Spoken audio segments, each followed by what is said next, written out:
Hi folks, today we are going to make Daddy's Perfect Pizza. That's right folks, Daddy's Perfect Pizza. The first thing you need though is a cup of coffee folks. Nothing like coffee. This is Starbucks Pike Place made in a Keurig. Ain't nothing like it folks. I highly recommend it, and that's not a paid advertisement. That's a consumer report, folks.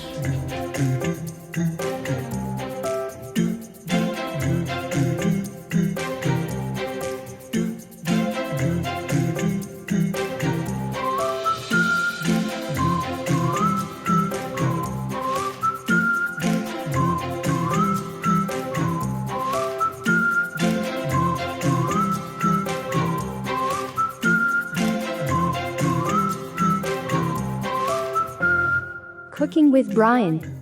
A cooking show with food that actually tastes good.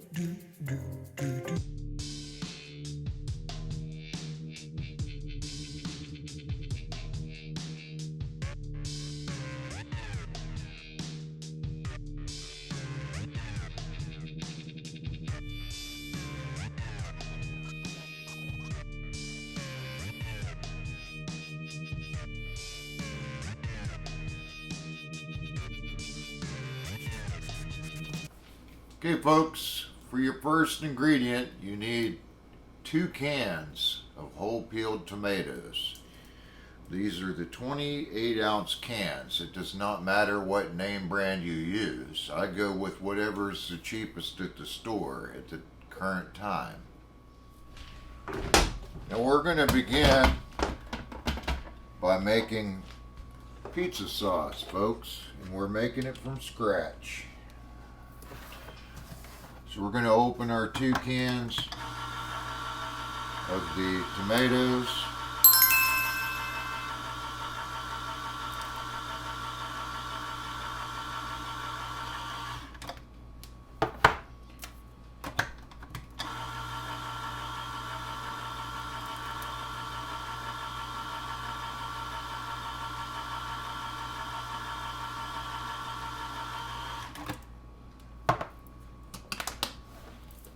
You also need a blender, folks. If you ain't got a blender, you can't make your own sauce. So you want to make sure you have a blender. Take your tomatoes, carefully drain them in the sink. You don't want to lose your tomatoes up, folks. Go ahead and drain that. You could drink that juice if you wanted. The tomato juice tastes pretty good. Just needs some salt in it.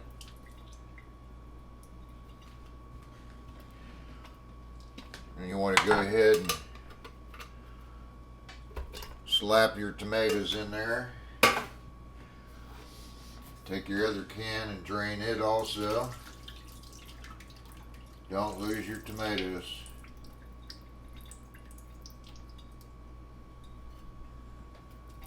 Slap them in there.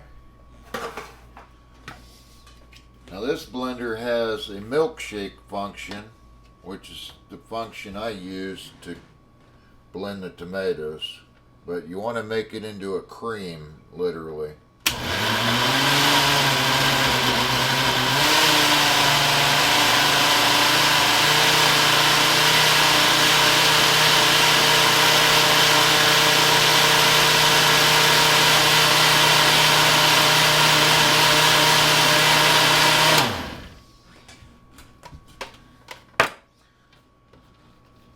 Alright, that's good enough. The next thing you need, folks, is you need a kind of large pan, not real big, but kind of a little bit large, enough to hold your sauce in. You'd probably get by with maybe a 2 quart, maybe 3, probably 3 quart pan. We're only making enough for today. There might be a little bit left over, but I don't know. You can always freeze it if you want to save it for later, whatever you have left, folks. I always rinse my blender out as soon as possible. That way you can just stick it in the dishwasher without having to clean inside of it. Because you don't want to put your hands in there, because I don't know if you noticed, folks, but there's a blade in there. You could hurt yourself. If you hurt yourself, it's your fault, not mine.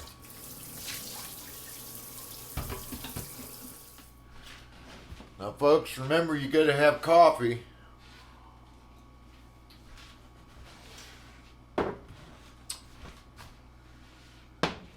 Okay.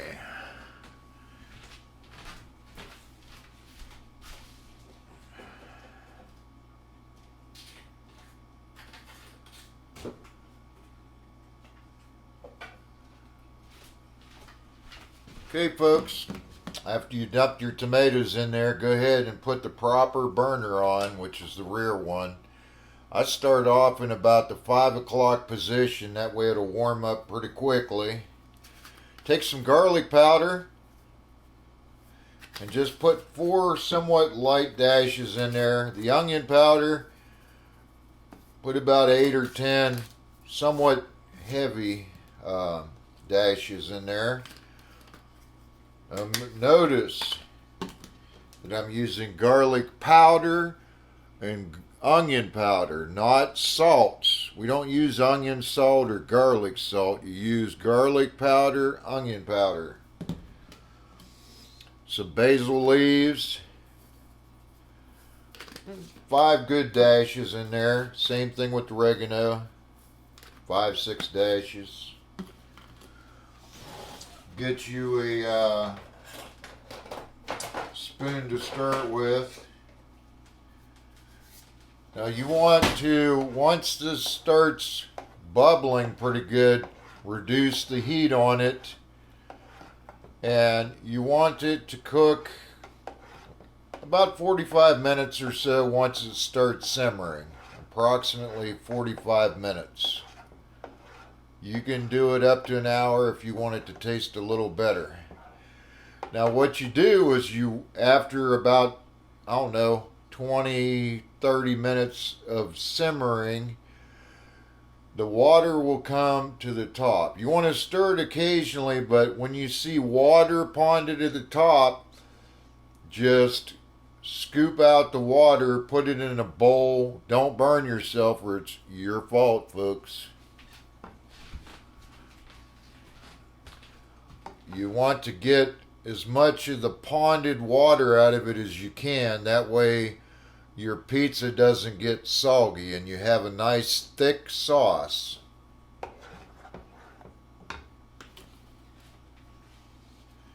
And I forgot to mention, respice it again about 10, actually once you get done getting the ponded water off, about 10 minutes before it's done, you want to respice with the same amount of spices we just did, and that gives it an extreme burst of flavor. Hi folks, we're back again. You see this is already starting to show steam coming out of it, and it has been bubbling a little bit. I've stirred it several times since it started to bubble. When it starts to get kind of chaotic, that's when you want to reduce your heat. Right now we still have it in the 5 o'clock position. Good bit of steam coming off of it, and it's bubbling somewhat. We're waiting for it to bubble a little bit more, and then we'll reduce our heat for the remainder of the time to cook it.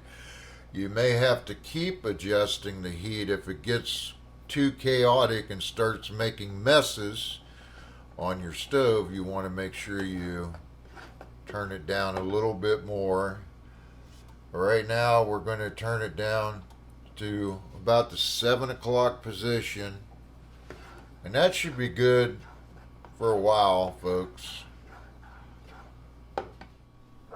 Okay folks, this is real simple to make the dough.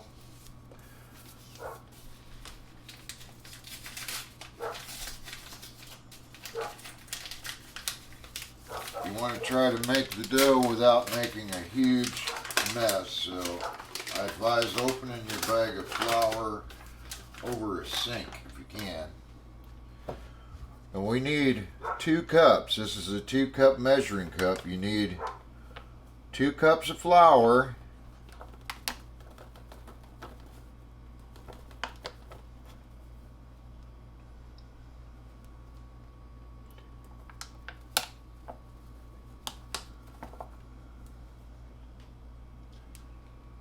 Alright, that's 2 cups of flour right there, folks. Go ahead and slap that in your bowl.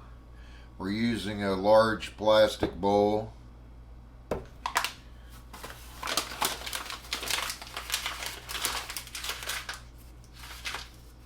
Okay, folks, you want to go ahead and slap some salt in there.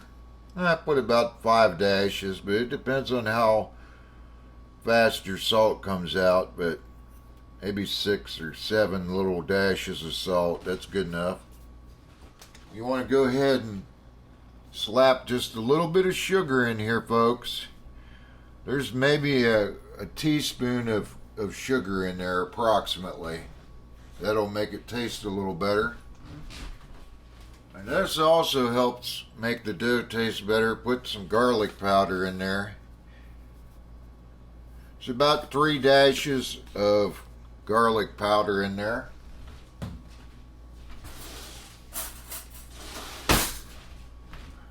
Take your fork and stir it around good while it's dry.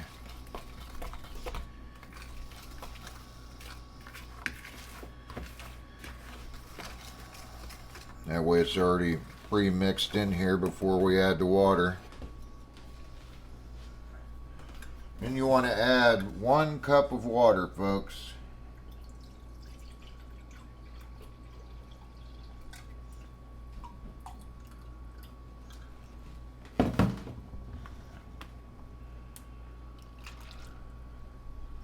Don't matter if it's cold or warm. You want to just take the fork, stir it around.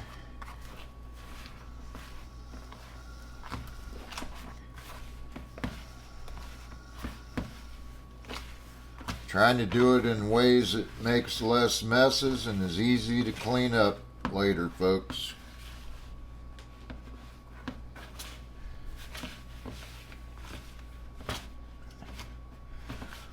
Now you don't want your dough to be like really wet because it just won't cook quite right if you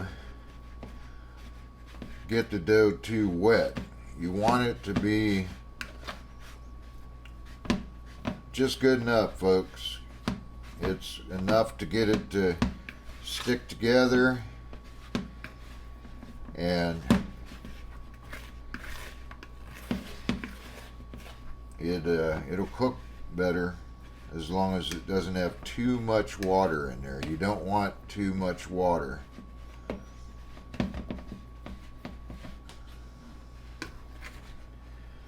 Okay, that should do it, folks. That's good enough. Okay, folks, our marinara sauce is cooking up pretty good. So we're going to go ahead and reduce the heat down to about the 8 o'clock position because it's really cooking good. Maybe a little bit too good. At this time, preheat your oven to 425 degrees.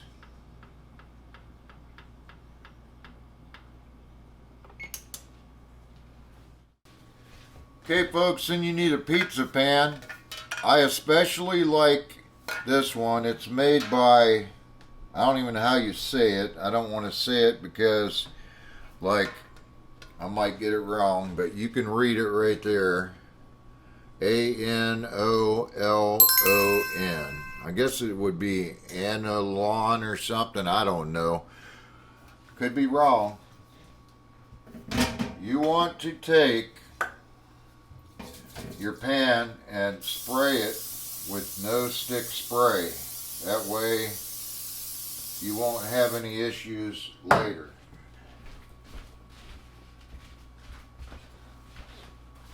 Okay, folks, if you are using a pan like I have to make your pizza on, here's a chef's secret. Put 2 sheets of paper towels under it. Make sure you don't set this on a hot burner though, or you'll have a fire. If you make a fire, it's your fault, folks. The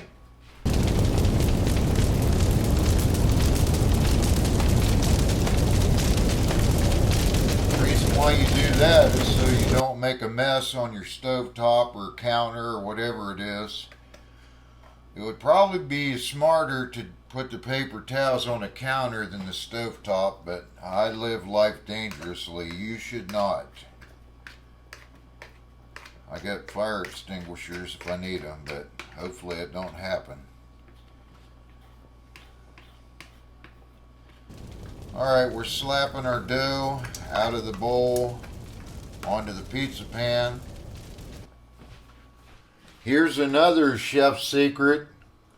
Put your water on hot on your sink and hurry up and rinse this bowl out before that dough gets hard, because if it gets hard, you'll never get it out. There's no reason to use a sponge or anything else as long as you do this immediately, folks. You want to get the dough out while it is still not hardened, because when the dough gets hard, it's like concrete. It's very, very difficult to get out of your bowl. Now, you can also help to put maybe some dish soap in there too if it's not breaking up really good. Some Dawn dish soap. Make it a little soapy. We're getting as much of this out as we can get without using a sponge, because that stuff will stick to a sponge pretty good, so you want to get the bulk of it gone.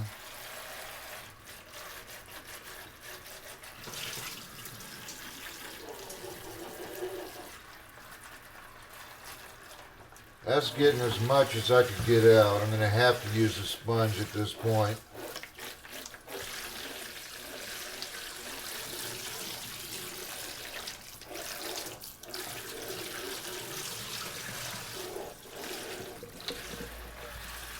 If you're going to make more than one pizza, just rinse this out good and set it on your counter if you're going to make more pizza. I don't know if I am or not. Okay, folks, and you want to take your fork. You don't need a rolling pin or whatever. You don't need one of those asphalt things that flattens the asphalt out like Grandma used. You can just use a fork and spread this out. Spread it out, and you want to, I don't know what size pan this is. It's probably at least a 12-inch pan. You want to try to just take the fork and spread it out to the edges or close to it. It ain't going to be 100% perfect. I really like thin crust on a pizza. I don't like thick ones because it's difficult to make doughs taste good, especially when they get thick. You noticed I don't use any yeast in my recipe, and the reason why is because I don't like bread for dough. I like kind of a crispy crust. If you like fluffy crust, then you would want to use yeast, but for perfect pizza, you don't need to use yeast, folks. Because we just like, kind of like a, I don't know, a cracker crust pretty much. Thin cracker type crust. I think it's better that way, folks. Now, this pizza is much better fresh. than if you save it for the next day or whatever. It's it's easy to fix. You can fix it quickly, and it tastes so much better when it's fresh. However, I have saved it, took it to work, and of course all your co-workers become good friends of yours when they find out that you can make pizza that's really, really good. Like, in my mind, far better than what you buy from any of the, places where you pay for pizza. Except for maybe the pizza chain that we had back in Ohio, the Carlos Pizza. It's hard to beat that stuff. It was really good. Because I'm originally from the Steubenville, Ohio area. But I've lived in Kansas City since the year 2000.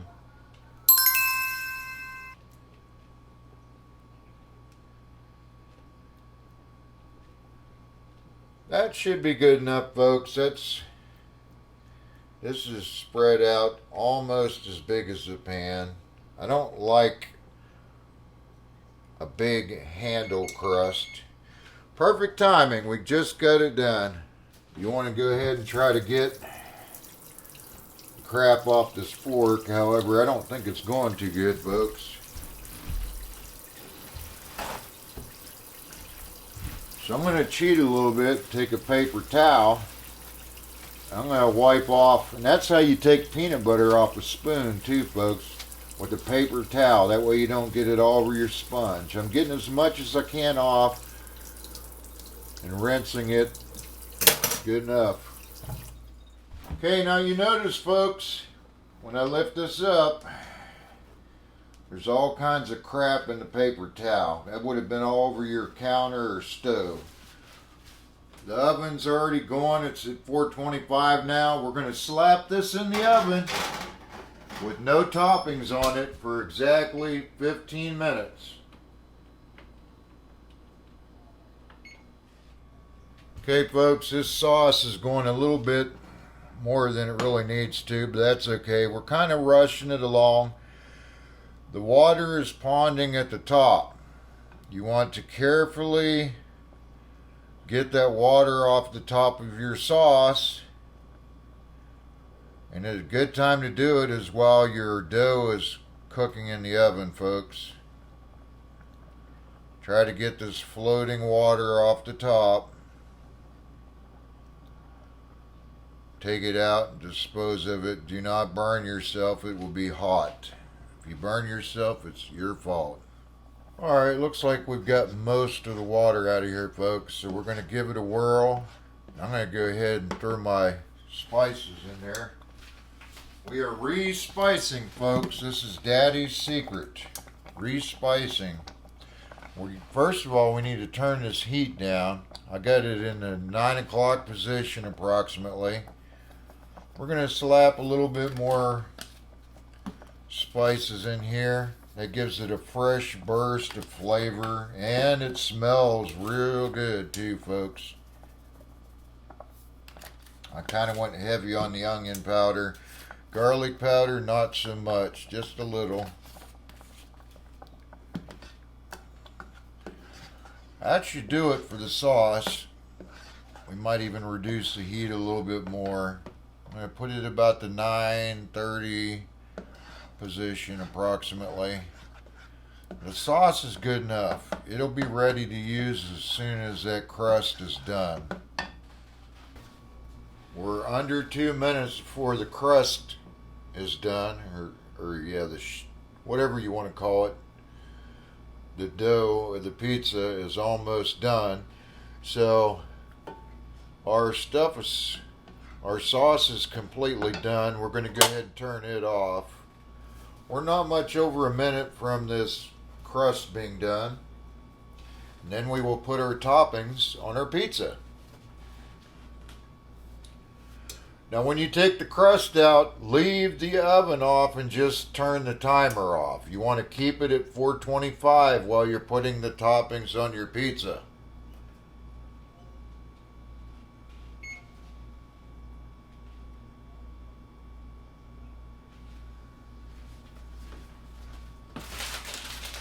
all we're going to put on it is our sauce that we made from scratch. Armour pepperoni, folks. Don't get Hormel or any of those brands. Go with Armour. It's a better tasting pepperoni. And we're going to use 1 2-cup bag of Kraft Natural mozzarella provolone cheese. This, it has 0 grams of lactose, folks. So if you're lactose intolerant, Kraft Natural cheeses are the way to go. Lactose free, folks. So 0 grams of lactose. We just turned the timer off and left the oven on 425. Alright. Now it's time to operate, folks. Don't burn yourselves. We're going to stir our sauce up a little bit. And then we're going to go ahead and add some to our crust, folks. Now, you can put it on as thick or thin as you want. You can even take it as far towards the crust as you want. It's up to you. It's your creation, folks.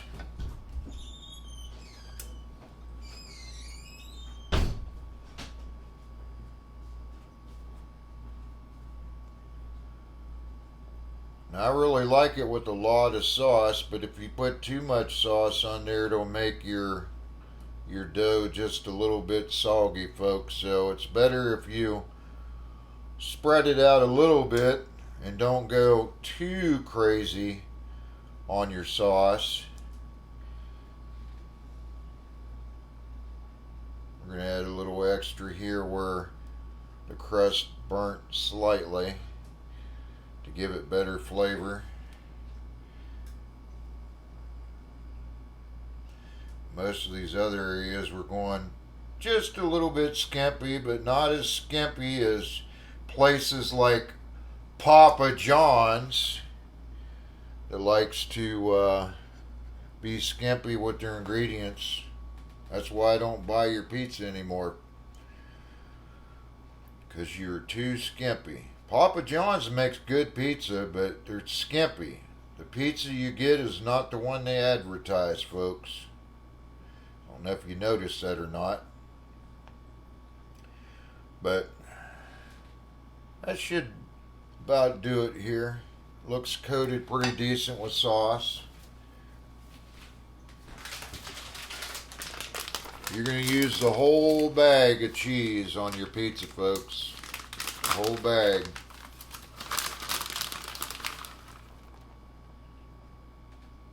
I just kind of spread it out.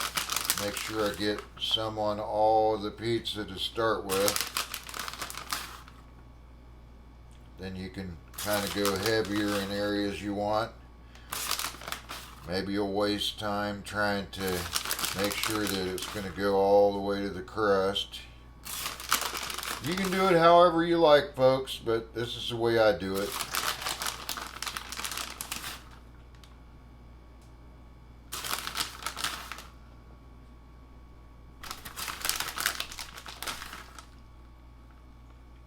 I'm putting a little bit more cheese where that crust burnt just slightly, but it's fine. It's all going to be good, I guarantee you. Now I got pretty much covering the whole thing. I'm going to go ahead and might put a little more over here. You can spread it out how you want, folks.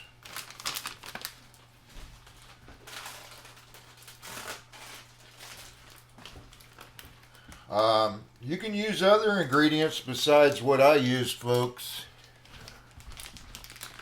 You can use, I really like it with like Italian ground sausage. Ground Italian sausage is good on it. I don't have any. All I got's pepperonis, folks. But you can add whatever you want to a pizza, with exception of you never put any seafood on a pizza, and you absolutely do not put fruits of any kind, especially pineapples. which is the most disgusting thing I ever heard of. You don't put pineapples on Brian's pizza at all. You can put it on yours, but don't even tell me about it because I think it's disgusting. Pineapples are disgusting. I don't really care much for pineapples. I can eat them, but they don't taste that great. I don't even like to put them in cottage cheese because I'd rather put like banana peppers in my cottage cheese if I had some, but I don't have any. So you could put some jalapenos on your pizza, some onions, maybe some hamburger. Ham's good on it, but all right, folks.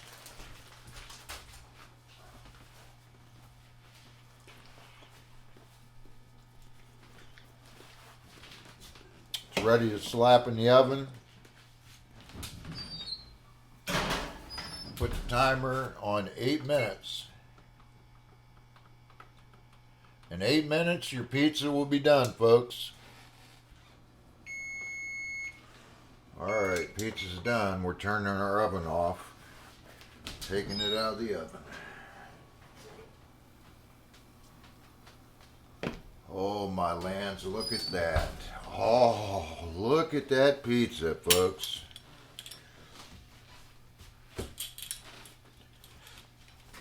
Look at that pizza. You could have a pizza cutter, folks. And I forgot to mention, when you make your pizza, make sure you're using all-purpose flour, folks, when you make your pizza. I don't use any self-rising or any of that stuff. Just regular all-purpose flour. Kind of like the Gold Medal brand, but I've used some cheap ones too. Cheap ones are fine. The reason why I add the salt, sugar, and garlic powder to the crust is crusts are hard to make taste reasonable, and that's what I've found makes it taste good enough to where it tastes decent.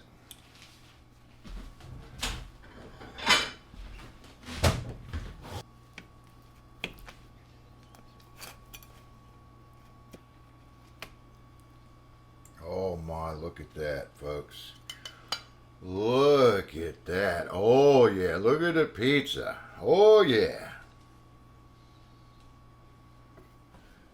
Okay, folks, and that's how you make Daddy's perfect pizza. I hope you enjoy that. Hope it's a blessing. We'll see you next time. Bye, y'all.